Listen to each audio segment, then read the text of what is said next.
In the world of dog training right now, it is difficult to know how to train your dog, what to train your dog on, who you should go to for dog training. There's always debates online between different trainers, what method's better, which is cruel, what's not. I'm not going to talk about that part of it. What I'm going to talk about is equipment. What I feel from my experience as a professional dog trainer who trains hundreds of dogs, a lot of reactive dogs, a lot of strong dogs, what I feel is best for you to train your dog on or walk your dog on. Now remember, we're not talking about little 4-kilo dogs here that can't do any pulling around. We're talking about big sized dogs that are going to pull you down the street that you can't get any control of. But even then with the little dogs, there's still better equipment than other equipment. But I'm mainly talking about here dealing with reactive dogs or strong dogs, and you can't control them. This is where I'm going to start. So let me get my first thing. We're talking about a harness here. A harness, in my opinion, trying to walk your dog in a harness is like trying to control me from the back of my t-shirt. You're never going to do it.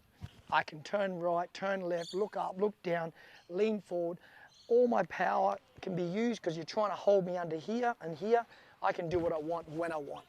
That is what a harness does for you. Now, some of you will say, yeah, but some dogs walk good on a harness. Yeah, those dogs probably walk good on a shoelace. They just walk good. You know what I mean by that. Some dogs, even untrained, just walk well. They stay by your side, they're great. We're talking about dogs here that don't do that. That's a different category, okay? They're the rarities. Most dogs are pulling people down the street. They can't control them. Also a harness.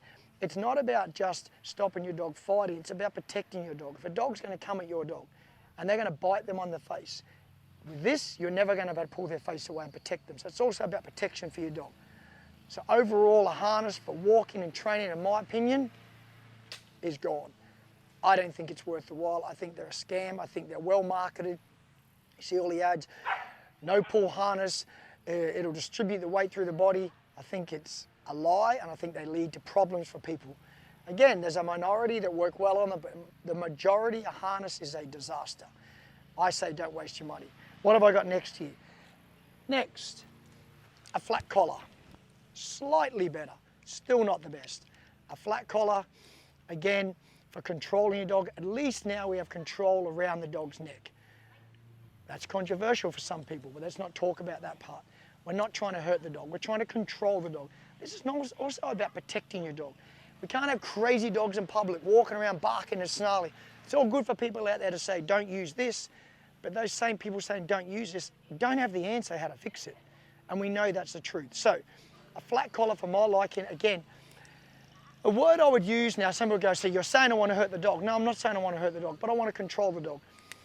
A flat collar for my liking is not consequential enough. In other words, a dog has a desire, and then there's a consequence to stop this desire. This desire may be growling, snarling, barking, being aggressive in public, doing all these things. To stop that behavior, a biscuit's not going to stop it.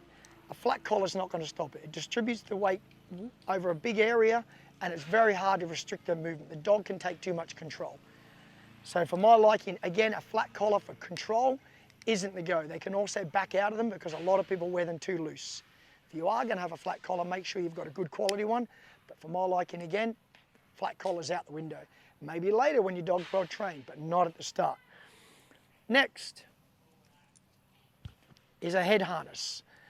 Okay, there's brands called Halty, there's Gentle Leaders, Easy Walk, but they're a head harness. This here, most of you might know it. This goes across the muzzle and then around the neck. So you've got the collar that goes around the neck, like so, and then we have this that goes over their nose. And then you're controlling the dog from the side. These are an amazing invention. These stop your dog pulling. They are great. Now, some people call them aversives because the dog doesn't like them. Do you have to teach a dog to walk on one of these? Yes, a lot of dogs fight to get it off, don't like it. But guys, let's face it, this doesn't hurt the dog. Let's be real. They just don't like it. There's things I don't like in life as well, but guess what? Life's tough and I have to follow rules, okay? So remember that. The dog doesn't have to like everything. We need to be able to control our dogs. Let's stop being so sensitive to saying, can't do that, the dog doesn't like it. Can't do that, the dog doesn't like it. It's okay to do something your dog doesn't like and coach them through it and then get them used to it, and then we have a happy walking dog. These are great. These are very good to stop a dog pulling, and they work very well. My only issue with these I've found is they don't train the dog. So this restricts the dog. They work great. But as a lot of you know out there that use these, put your dog back on something else and they go back to pulling. So the better way to describe it is we're not actually teaching the dog anything, we're restricting it from pulling. Is that a good thing? Absolutely. It stops them pulling, we get dogs walking by our side, and I sell a lot of these and I love them and I tell everyone to use them. But if you're looking for training in your dog and you really want to teach your dog, there's other ways. So there's equipment you can use with both of these. These are great. This is not thrown over the shoulder. These are a great invention. They work very well. Are they better than other things? In some ways, yes, but then they lack in others. That brings me to a slip lead. Now, again, controversial in some people's eyes. Aversive, you're correcting the dog, it doesn't like it. No, it doesn't like it. It doesn't like to be told it can't do something. Again, I don't like that, you may not like that. But we need these checks and balances in life. There's a reason people don't rob banks. You know, you go to jail. It's a consequence. Guys, we need consequences in our life, just like animals, to make them understand there's rules. Remembering these dogs aren't living in the wild now, they're in civilization with us and they have to be in society and they have to cooperate, they have to get on. So do we have to go down a road of correction? Yes, we do with some dogs. We need to stop and think we're living in this world, this idealistic world of everything's beautiful, roses and everything's great and we give biscuits to our dog and we're all walking on and getting on. Come on guys, let's be real.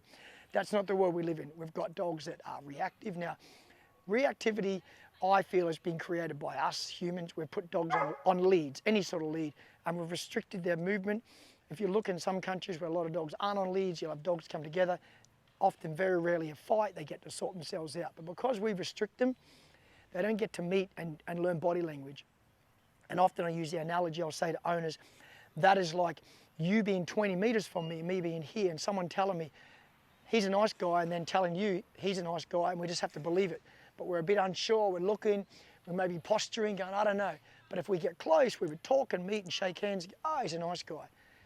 That's sort of the comparison I use in some ways with dogs. We hold them back, they posture, they smell, they don't get to do it and meet it and figure out their body language, so they posture up and they get defensive and they just put on this display. So this is what leads come up. But we live in a society where we have to have leads on. So we've got to work around that. That's another topic. That's reactivity, how to deal with it. This is not about, this is about equipment.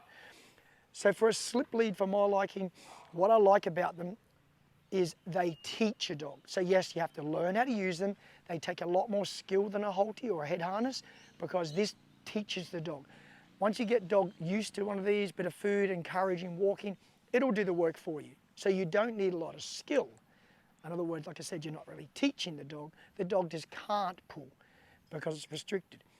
This here educates the dog more because it's designed for a pressure and release. Dog reacts or dog pulls. If you know what you're doing, you give the correction, the dog comes back, you release it. The dog learns how to avoid this correction by cooperating and walking in the right spot. Hence, we're teaching the dog how to avoid it.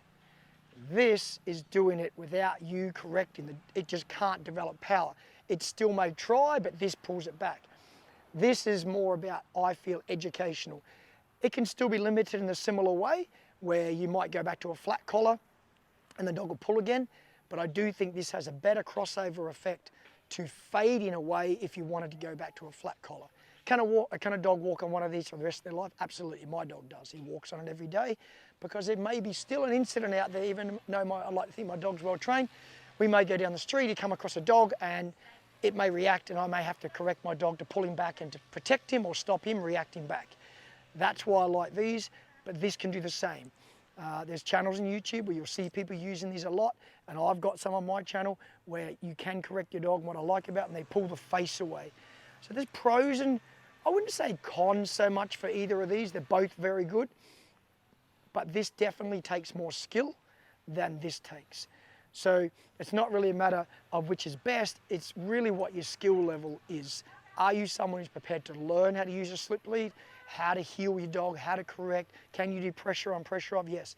Because if you don't know how to use one of these, this will choke your dog. It'll still pull and it won't know how to switch it off. You've got to teach your dog how to avoid the pressure, which I have videos on and talking about that. Again, this video is not about that. This is really just on equipment. So harness is gone, flat collar's gone. Flat collar maybe later when your dog's well trained, but still a bit limited. For me, for my liking, walking, training your dog, it is a head harness, whatever brand you use, or a slip lead. Remember with your slip leads, they go up high under the chin, behind the ears. We don't want them down here. Guys, be careful not to judge something without being educated on it. It often happens in life, not just in dog training. People judge by what they see on a video, but they don't know the backstory and they don't know how to use the equipment. Get yourself educated and you'll be very surprised what results you can get with this or this. You choose, but that's my opinion. Hopefully that gives you a bit of a guide of why I think things and what I think is best. And I'm sure there's a lot of other trainers out there that probably agree with my approach. Again, there's two schools of thought. There's a definite sort of positive only community that would disagree with all of these, except the flat collar. And you do you, that's all good, no worries at all. But again, you won't see a lot of that community showing you reactive dog training because it's very hard to fix using treats. Again, I digress and I should not. I'm talking about equipment. That's another video. So there's my opinion, guys. Hope it helps you out. Hope it helps you make a decision on what you think is the better way to train your dog. Remembering, more skill needed, less skill, but less crossover to teaching your dog. But can you walk your dog on a head harness for the rest of its life? Absolutely. They're amazing. They're a very good tool, but you choose what works for you, and I hope this helped you out. As usual, guys, give it a little subscribe. Don't forget to hit that button if you learned something. It is appreciated by me. And until next time, I'll see you soon.